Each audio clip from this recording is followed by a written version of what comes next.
Redbreast 21-year-old single pot still Irish whiskey. Worth getting? Stay tuned for the Whiskey Whistle.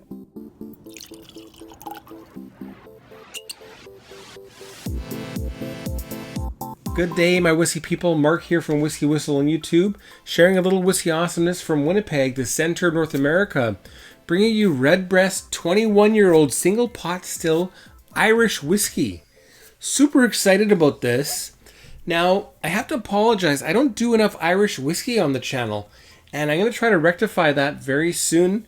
I do have a few in the works that I'll be putting on the channel very soon. So stay tuned. Let's get that poured.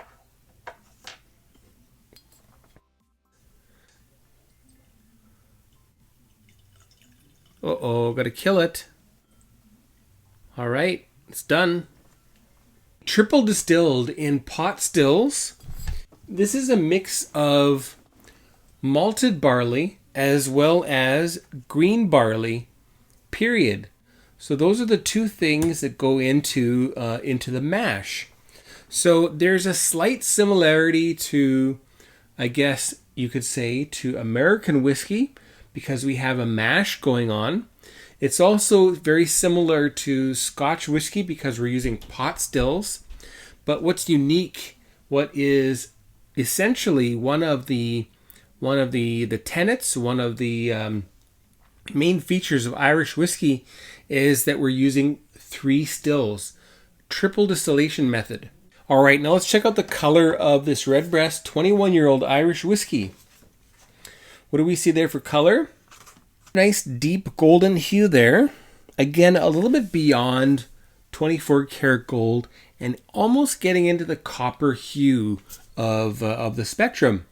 So that looks great.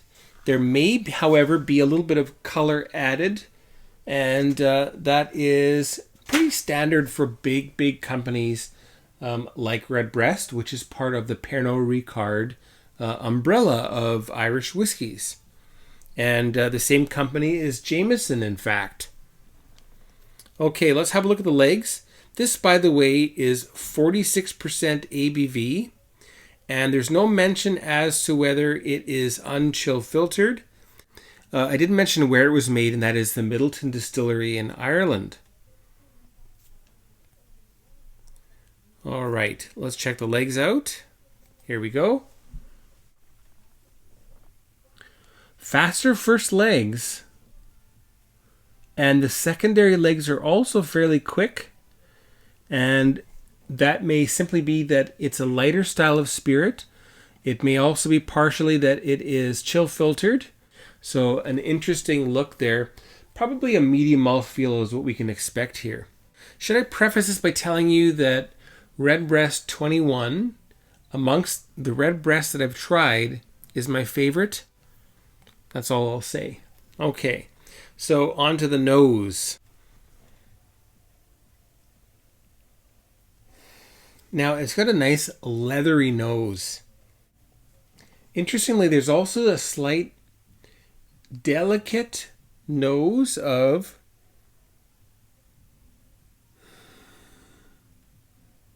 a machine shop. So you got a little bit of something like kerosene. So there's a kerosene-like note there, as well as leather. And then we've got stewed apples, some interesting white pepper, but a really unusual nose. It smells nothing like Scotch whiskey. It smells nothing like bourbon. It smells nothing like Canadian whiskey or Japanese whiskey. It's on its own.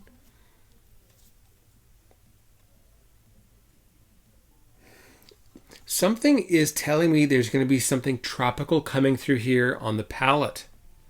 So let's get into that, shall we? And a big cheers to the Winnipeg Whiskey Club. Cheers, everybody.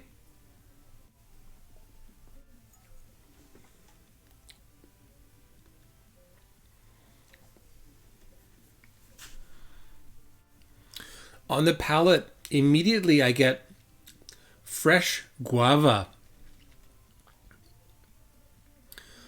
some nice vanilla custard. And it's immediately changed from a nose that tells me that it's almost a little bit just very different, with that big leather and that kerosene machine shoppy type of a nose. And then the palate,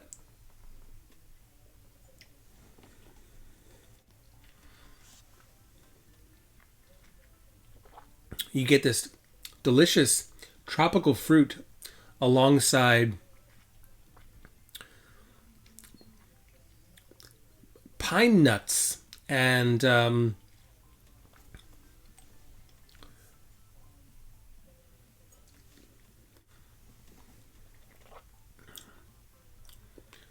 some lime peel, pine nuts, guava, some papaya in there. The finish is extremely long. It carries and carries, and it is fruity, vanilla, peppery.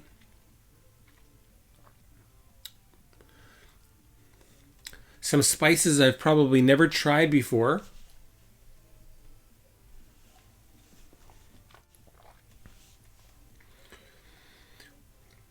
From my point of view, Redbreast 21 is where things really start to get freakishly cool with Redbreast. Okay, let's add a healthy amount of water. As I recall, there are some big changes with Redbreast 21 when you add water. Now, I have Redbreast 12 cask strength, and I have Redbreast 15. I'm not sure if they'll be featured on the channel. They might be. But I've had them for a long time, and this is incredible. But those two just don't seem to really make me want to throw them up here. I will persist, however. And then I will probably sell those to my mates in the Winnipeg Whiskey Club. Okay, so now with water added, we get this huge wall of vanilla.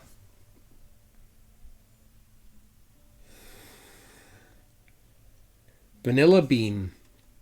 And yet we still have that lime peely note coming through also on the nose now. The machine shop is gone. And I have nothing but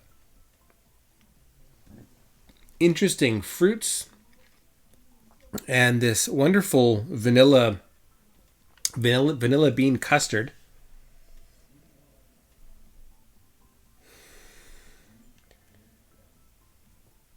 Beautiful. Mainly vanilla on the nose now. On to the palate with water. Cheers.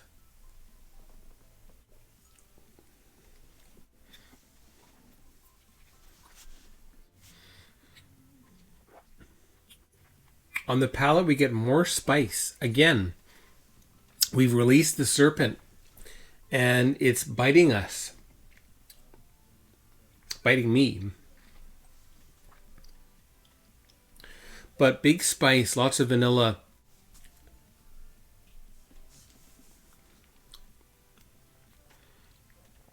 The vanilla flavored English toffee. And those tropical fruits have kind of shifted towards the finish. Big guava and papaya on the finish here. Gooseberry. Or as Ralphie would say, a little gooseberry. Gooseberry is a great example. Gooseberry.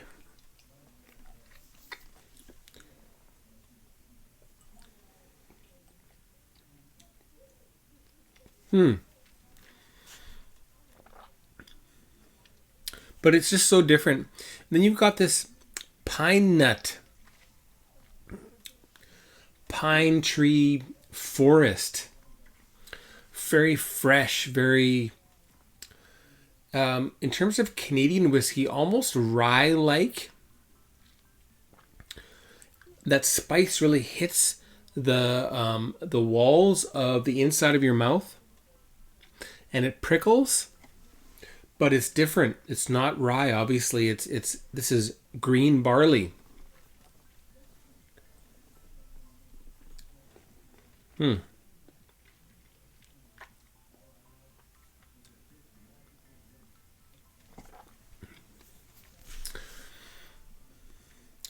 Really delicious, and I think for the price to quality of the experience that I'm getting from this, I really feel like Redbreast 21 is the best choice in the lineup of Redbreast.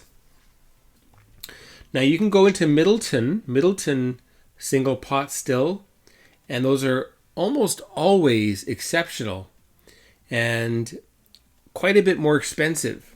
But I feel like this is just the ultimate Redbreast, and a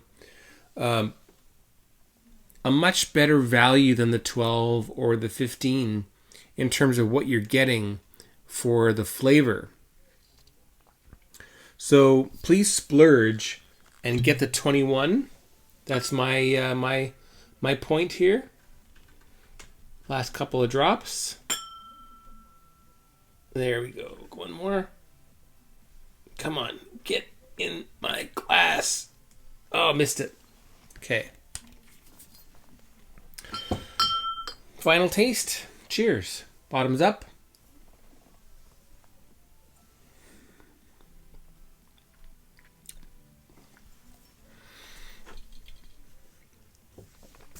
Outstanding. My favorite thing is the finish, followed by the nose with water and the palate neat.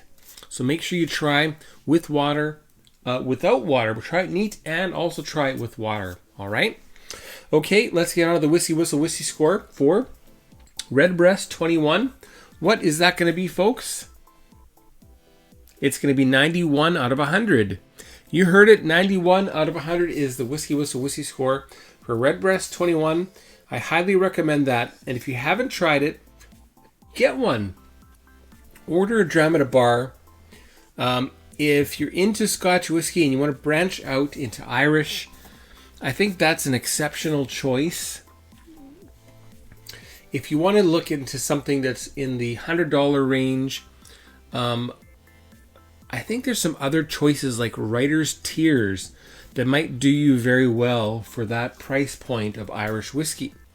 But for the 200 plus range, if you're looking for something fabulous, this is the absolute choice to make until you get up to that Middleton range, which is a little bit more expensive. All right. Thanks so much for watching. Make sure you subscribe to the channel. Hit the little emblem right over here and hit the bell, ding, ding, ding. That way you'll be notified of the future Whiskey Whistles, all right? And if you're enjoying Whiskey Whistle, why not jump in and support the channel through Patreon and join the Whiskey Whistle crew? Patreon.com/WhiskyWhistle, okay? Check that out. And if you're in Winnipeg, join the Winnipeg Whiskey Club. Hope to see you sometime, okay? Take care, folks. Goodbye now.